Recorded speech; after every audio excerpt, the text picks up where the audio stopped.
2, 3, 4. Swagger lady on the floor. I'm always chicken trending. Cause my body loving Krista. Holidays nale, adu namma GT Holidays da. GT Holidays, South India's #1 travel brand. You know you are special when you're with GT Holidays.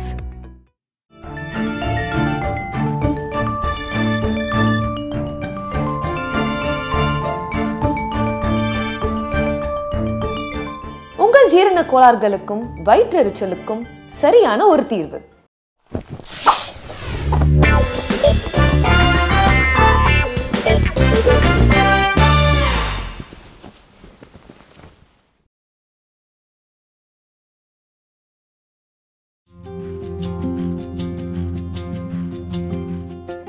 Chai with Chitra, Social Talk. இன்றைய Sai Vichitra social talk நிகழ்ச்சியில் இடம்பெறுகின்ற விருந்தினர் பிரபல ஜோதிடரான புலியூர் நாகராஜன் பாலு. 70களில் ஜோதிட உலகில் புகழ்பெற்றிருந்த ஜோதிட விற்பனரான புலியூர் பாலுவின் மகன்தான் புலியூர் நாகராஜன் பாலு. கடந்த 25 ஆண்டுகளுக்கு மேலாக இந்த துறையில் ஈடுபட்டிருக்கின்ற புலியூர் நாகராஜன் பாலு ஜோதிடத் துறையிலே தான் பெற்ற அனுபவங்களை பற்றி, அடுத்து வரவிருக்கின்ற குரு பயிற்சி, சனி பயிற்சி ஆகியவைகள் எத்தகைய மாற்றத்தை கொண்டு வரப் போகின்றன என்பதை பற்றியும் இந்த நேர்காணலிலே பகிர்ந்து கொண்டிருக்கிறார். Chai with Chitra, Social Talk. வணக்கம். வணக்கம். வணக்கம். ஜோதிடத் துறைக்கு நீங்கள் வந்ததுக்கு உங்கள் அப்பா புலியூர் பாலு இந்த துறையில் இருந்தது தான் காரணமா? கண்டிப்பாக. எனக்கு குருன்னு சொன்னாலே அவர் தான், வேறு யாரும் குரு இல்லை. அப்பா தான் குரு. பட் அவங்க இருக்கிற வரைக்கும் நான் வெளியில் வரல ஃபீல்டுக்கு. அவங்க 97க்கு அப்புறம் அவங்க 27 ஆண்டுகள் ஆயிடுச்சு. அதன் பிறகு தான் நான் வந்தேன். அவங்கக்கிட்ட லேர்ன் பண்ணிட்டு தான். அஸ்ட்ராலஜி ஃபுல் லேர்னிங் அவங்கள்ட்ட தான். அவள்கிட்டனா கூட அவள் சொல்லி கேட்டு வந்த இது எனக்கு கலை. அவங்க பலன்கள் சொல்லுவாங்க இல்லையா கிளைண்ட்டுக்கு, அப்போ கூட இருந்து காதால் கேட்டுண்டு அது என் மைண்டில் பதிஞ்சு அப்படியே வந்தவன் தான் நான். அப்படி வந்தோம். அவர் ஒன்றும் கையை பிடிச்சி சொல்லித்தனதா இல்லை, கேட்டு கேட்டு கேட்டு அப்படியே வந்துட்டேன் வச்சுக்கோங்க. அதன் பிறகு அவங்க இருக்கிற வரைக்கும் நான் வெவ்வேறு பிஸ்னஸில் இருந்தேன். என்ன வியாபாரம் பண்ணீங்க? எஜுகேஷன் முடித்த உடனே முதல்ல எஜுகேஷன் நான் ஒரு 20 இயர்ஸுக்குள்ளே முடிச்சிட்டேன். சொந்த தொழில் தான். நான் எங்கேயுமே வேலை பார்த்ததில்லை இது வரைக்குமே. அப்பத்துலேருந்து எடுத்த உடனே சொந்த தொழில். அப்போ பத்திரிக்கை ஆரம்பிச்சிட்டாங்க கரெக்டாக. அந்த 1972ல் உங்கள் நல்ல காலம்னு ஒரு பத்திரிக்கை, 10 பைசா தான் அது விலையே. அவங்களுக்கு ஆள் இல்லை, நான் ஒன்லி சன்னு, வேறு மேற்கொண்டு படிக்க வேண்டாம், நீ இதை ஆஃபீஸை பார்த்துக்கோ. அவங்க வந்து எடிட்டரு, நான் தான் பப்ளிஷர். அந்த ப்ரூஃப் ரீடிங்லேருந்து நான் தான் ப்ரெஸ்ஸுக்கு போகிறது வர்றது, மேட்டர் கொடுக்கறது வாங்கிறது, ப்ரூஃப் பார்க்குறது, ஏஜென்ட்டு அனுப்புறது, மொத்தமே நான் பார்த்துட்டேன். Publishing right full. இப்படியே ஒரு 6 இயர்ஸு அவர் கூடயே இருந்து அவர் ஜோசியம் சொல்கிறது, மேட்டர் நான் தானே படிக்கிறேன். அவங்க ராஜ்பாலம் எழுதி ப்ரெஸ்ஸுக்கு போகும்போது படிக்கிறது, ப்ரூஃப் ரீடிங்லேயே வந்துடும். என்ன எழுதுகிறாங்கன்றது மனசில் பதிஞ்சிடுது, சொல்லும்போதும் பதியுது, அவள் கேட்டுருப்பேன். அப்படியே அந்த ஞானங்கள் வந்தது. அப்படியே அவங்களுக்கு பிறகு 97க்கு பிறகு காளிகாம்பாள் கோயில் தான் எனக்கு கண்கண்ட தெய்வம்னு என்னால் சொல்ல முடியும்.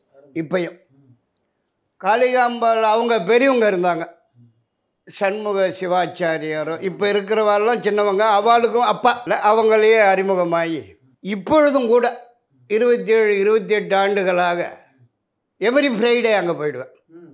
1 hour அங்கே இருப்பேன். தட் இஸ் இங்கே இருந்தேன்னா, சென்னையில் இருந்தேன். வெளிநாட்டுக்கு போகிறது, யூஎஸ் போவேன், மலேசியா போவேன், சிங்கப்பூர் போவேன், இப்படி அப்படி முடியாது. இங்கே இருந்துட்டேன்னா கண்டிப்பாக தரிசனம் பண்ணாமல் இருக்கவே முடியாது. தொடர்ந்து பண்ணிகிட்டு இருக்கேன் இன்னமும். அவளோட கருணை, அவளோட ஆசீர்வாதம், காளிகாம்பாலோட ஆசீர்வாதத்தில் தான் பிரபல்யமானது. என்னை பிரபல்யப்படுத்தி விட்டது யாருன்னு சொன்னால் அப்பாவோட ஆசீர்வாதம் ப்ளஸ் அம்பாள் கருணை. இப்படி தான் ஓடின்னு இருக்கு. எல்லாருமே சொல்லிட்டா கரெக்டாக இருக்குது கரெக்டாக இருக்குதுன்னு சொல்லி ஆரம்பித்து நமக்கு ஒரு என்கரேஜிங் ஆகிடுது. சரி பரவாயில்ல. ஆரம்பத்தில் எப்படி இருக்குமோ ஒரு பயம்தான். திடீர்னு வந்துட்டேன்.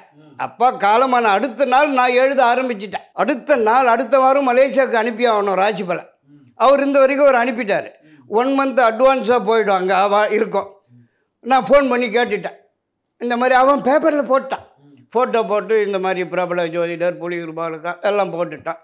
நான் ஒரு 10-15 இந்த விஷயம்லாம் முடிஞ்ச பிறகு நான் ஃபோன் அடித்தேன்.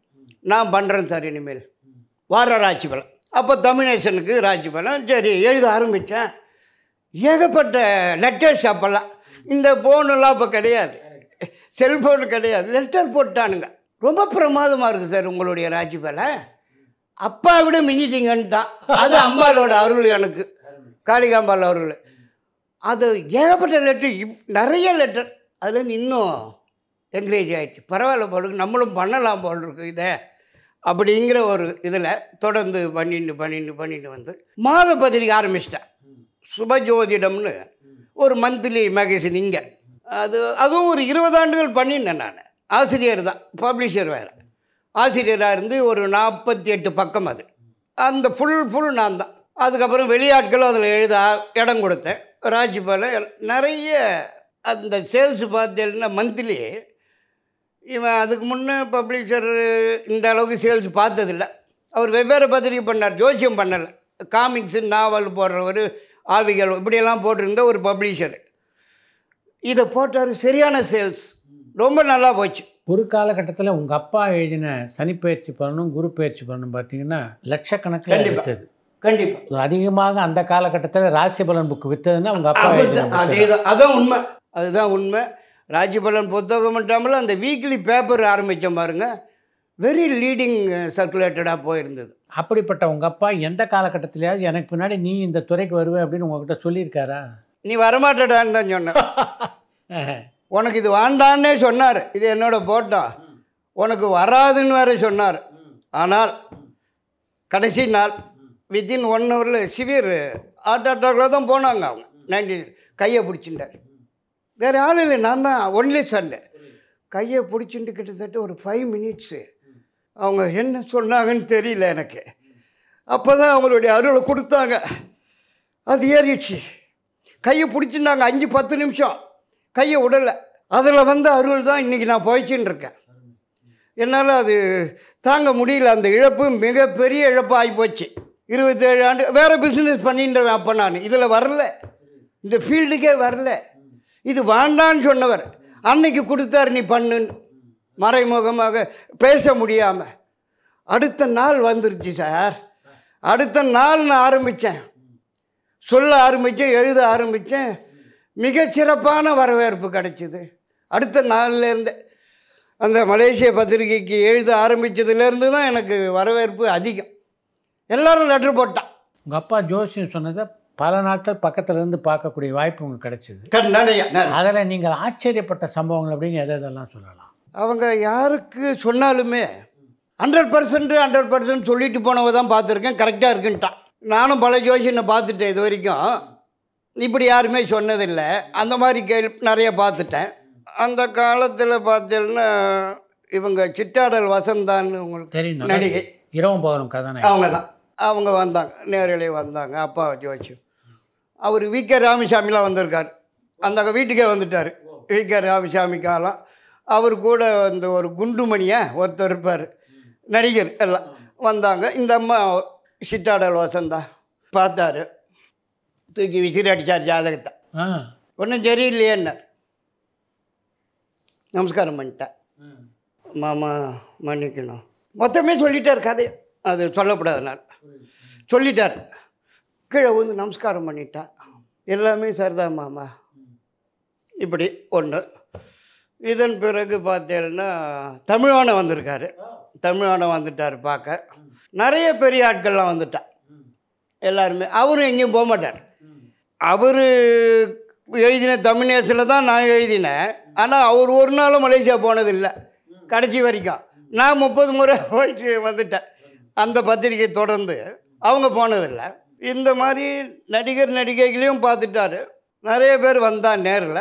எல்லாருமே ரொம்ப 100% கரெக்டாக இருக்குன்னு சொல்லிட்டு போனவா, விழுந்து நமஸ்காரம் பண்ணிட்டு போனவா தான் நான் எங்கள் அண்ணால் பார்த்தேன்.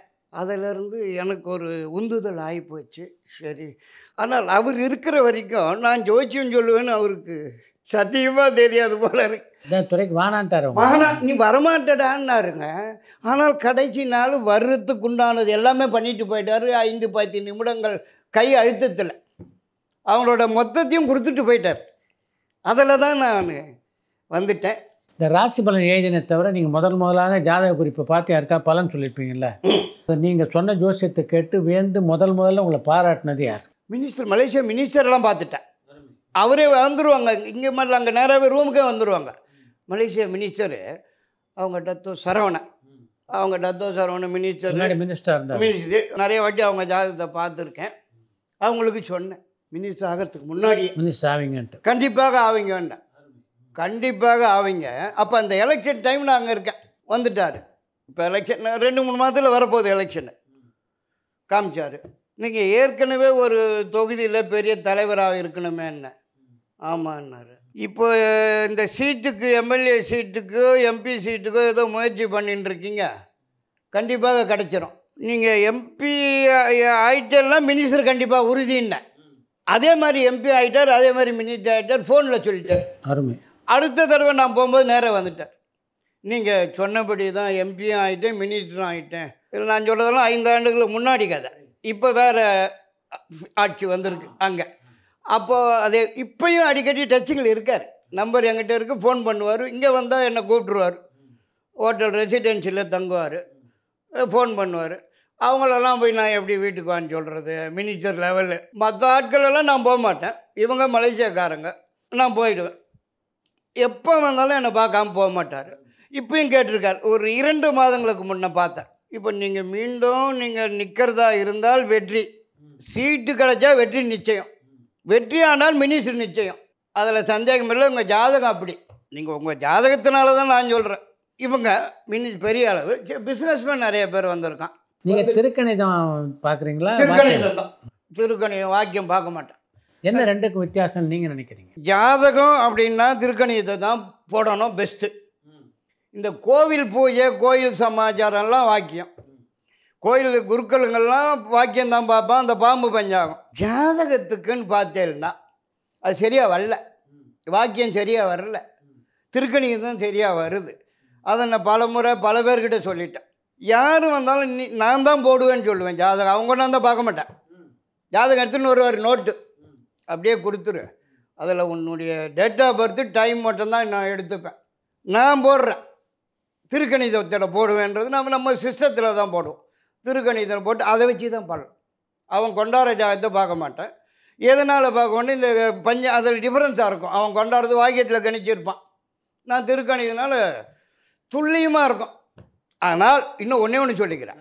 எந்த ஜோசியராலையும் 100% சொல்ல முடியாது. 100% சொல்லிட்டான்னா அவன் தரையில் நிற்க மாட்டான், அந்தரத்தில் நடப்பான்.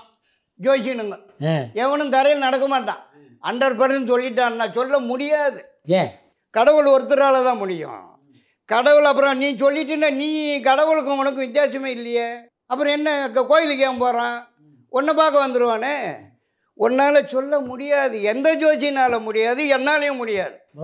70% தான் உனக்கு கடவுள் கொடுத்த வரோம்.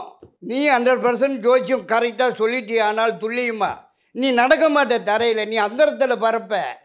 இப்பயே பாதி பேர் அது வேறு விஷயம், அது வேண்டாம் சொல்லக்கூடாது. 70% கொடுத்த உனக்கு அருளே பெரிய விஷயம். அவ்வளோதான் முடியும். 100 முடியாது.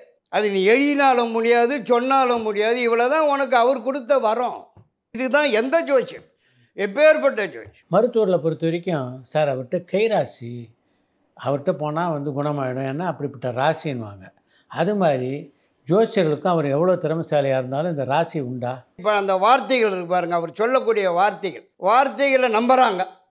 வார்த்தைகளை நம்பிட்டா அவர் ராசின்னு சொல்லிடுறாங்க. நம்பிக்கை தான் காரணம். வேறு இதில் ஒன்றும் ராசி கீச்சி ஒன்றுமே இல்லை. இன்னும் பெரிய பொண்ணுக்கு போனேன், கல்யாணம் ஆச்சு, சின்ன பொண்ணுக்கு போனேன், இப்படியே சொல்லிட்டு வந்து அந்த நம்பிக்கையை ராசி ஆக்கிட்டாங்க. நம்பிக்கை தான். அதே தான் டாக்டரும். ராசிக்கும் இதுக்கும் சம்பந்தம் இல்லை. டாக்டர்கிட்ட போனாலும் அவர் பண்ணுற வைத்தியம் குணமாயிடுச்சுன்னு வச்சுக்கோங்க. குணமாயிடுச்சுன்னு நம்பிட்டாருன்னா அதை தான் ராசிங்கிறான். கைராசி டாக்டருங்கிறது. கைராசிக்கும் இதுக்கும் ஒன்றும் சம்பந்தம் இல்லை. அவங்க செய்கிற தொழில் சுத்தமாக இருக்கும், கரெக்டாக இருந்தால் கைராசி ஆயிடுறாங்க தானாகவே. அவ்வளோதான் விஷயம், வேறு ஒன்று. ஜாதகத்தை பார்த்து கணக்கு போட்டு துல்லியமாக ஒருத்தருடைய எதிர்காலத்தை பற்றி சொல்ல முடியுமா? முடியும். அவங்க படிப்பிலேருந்தே சொல்ல முடியும். ஜாதகம் பார்த்து என்ன படிச்சிருப்பார், சின்ன பையனை தான் என்ன படிப்பார், சின்ன பசங்க இவன் என்ன படிப்பான், அதுக்கப்புறம் என்ன படிப்பான் சொல்ல முடியும். இது சரியாக வராதேன்னு விடுவோம். படிப்பு சரியாக வரலையே, பாதியில் நின்று போயிருக்குமே, ஆமாம் ஏன் 10வது தாண்டலை, 2 டிகிரிக்கு மேலே படிச்சிருப்பானே, ஆமாம் ஏன் யூஎஸில் எம்எஸ் பண்ணுறான். இந்த பொண்ணு ஜாதகம் ஏற்கனவே கல்யாணம் ஆகி சிக்கல் ஆகிருக்குமே, ஆமாம் ஐயா அதுக்கு தான் வந்தேன். சிக்கல் போயிடுது, சிக்கலும் தெரியும். கரெக்டாக சிக்கலாக இருந்தாலும் தெரியும், பெரியவங்கள நல்லா வருவாங்கன்னு 2மே சொல்ல முடியும். சிக்கல் ஆயிருக்கணுமேன்னா போச்சு, ஆயிட்டா 1 வருஷம் தான் ஆச்சு கல்யாணம் ஆகி. 2வது கல்யாணம் தான் சிறப்பாக இருக்கும். இவன் ஜாதகம் அப்படி சிலது பொண்ணு ஜாதகப்படி இவ சினிமாவில் இருக்கணும், இல்லைன்னா சீரியலில் நடிக்கணும். ஆமாம் ஐயா அப்படி வந்து போகிறா சீரியலில். இப்போ அப்படி தான் வந்து போவா. இன்னும் 2-3 இந்த தசாபக்தி மாறட்டும், அப்போ கதாநாயகி ஆகிடுவோம் சீரியலில் பெரிய ஆள் ஆகிடுவா. ரொம்ப சந்தோஷம். சனியை பொறுத்த வரைக்கும் பொங்கு சனி மங்கு சனி 2 சொல்கிறாங்க. மங்கு சனிங்கிறது அந்த 2ஆம் இடம் போகிறது, முடிய போகிற காலகட்டம் 2.5. இப்போ இந்த சனி பயிற்சியில் வந்து யார் யாருக்கெல்லாம் சனி விலகுது? இப்போ மகரத்துக்கு தான் முடிய போகிறது, மற்ற யாருக்கும் முடியாதே. ஆரம்பிக்கிறது யாருன்னா மேஷனுக்கு ஆரம்பிச்சிடறான். ஒருத்தர் ஜோதிட துறையில் தேர்ச்சி பெறணும் அப்படின்னா எத்தனை ஆண்டு காலம் பிடிக்கும்? முழுவதும் தேர்ச்சி பெற்றவன்னு சொல்ல முடியாது. அது புரியுது. ஓரளவு குறைந்தது 5 ஆண்டு காலம் ஆகுது. அவர் புக்கை படித்தாலும் சரி, புக்கை படிக்க வேண்டாம்னு சொல்லலை, எனக்கு நேரம் இல்லை நான் படிக்கலை, புக்கையும் படிச்சுக்கணும்.